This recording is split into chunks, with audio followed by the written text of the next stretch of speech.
Can you hear me? Yep. My name's Catrell from Corning, Kansas. That's in Nemaha County.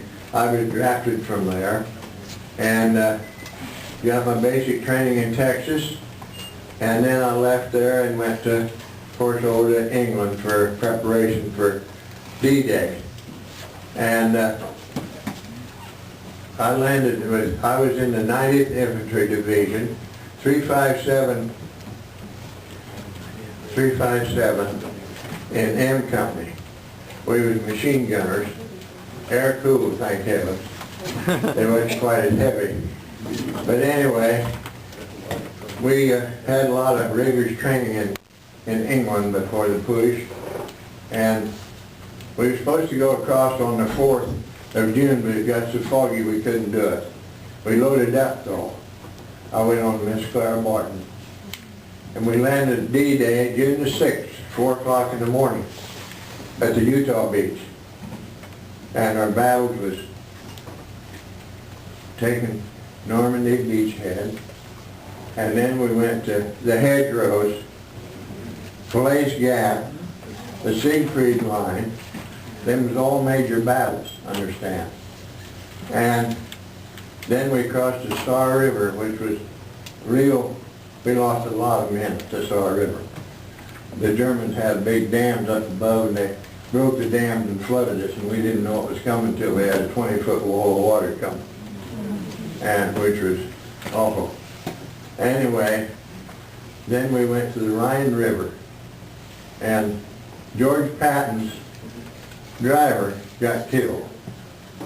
And my company commander, I guess he thought we were good friends, he volunteered me to drive for General George Patton.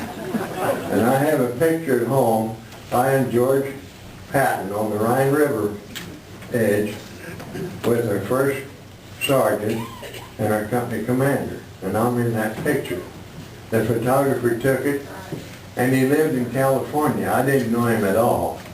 And about 20 years later, a man drove in the yard, got out and said, "You aren't Catrell?" I said, "Yeah."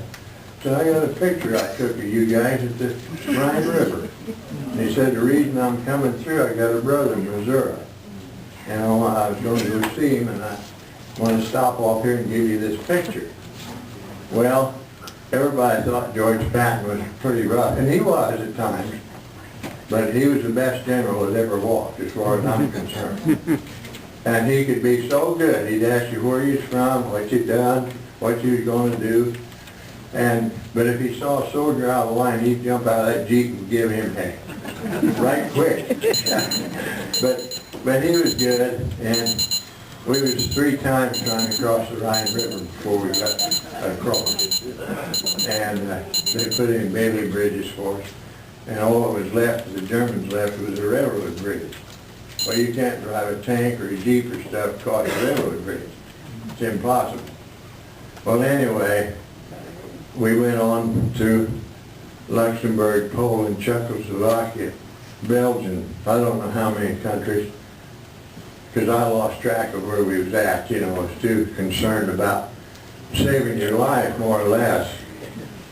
And anyway, when the Battle of the Bulge came, we was within 10 miles of it. And here come the lieutenant colonel down through there, and the brass, top brass said, "You guys is up here." So they loaded us up and drove us about 10 miles and said, "This is it. Jump out of these 6x6s. Well, the ground was froze, snow that deep. I jumped out and I didn't land on my feet, I landed on my right knee. Broke a bone in it, but Dr. Demansky, our doctor, Italian doctor, he said, "Oh, that's good enough. It's not, you gotta go to combat anyway. I mean, you know, that's not a major thing." Well, and we hit Bastogne, the Battle of the Bulge, head on. I mean head on. And when that thing was over, I don't think we had 20 men left in the company. I don't believe we did. It was terrible. Never want to go through that again. I don't want anybody to. It's something that's breathtaking. Anyway, I drove George Patton about 2 weeks, and I got a chance to leave him, so I left him, but he was a nice general and nice man.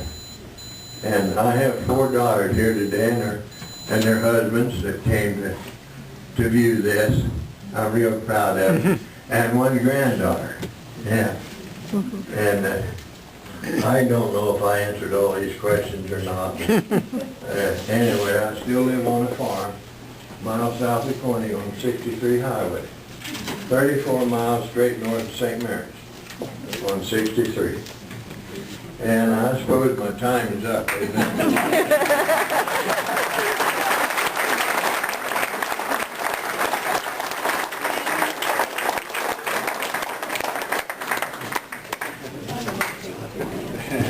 Next in this area right in here, anybody else?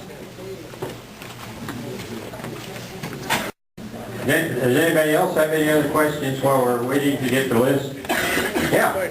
Gentleman was driving for George Patton. Pardon? They always have the necktie on. Yeah, oh yeah, he sure did. And he had a briefcase he carried under his arm, but he never did zip it, and papers would go every now and then.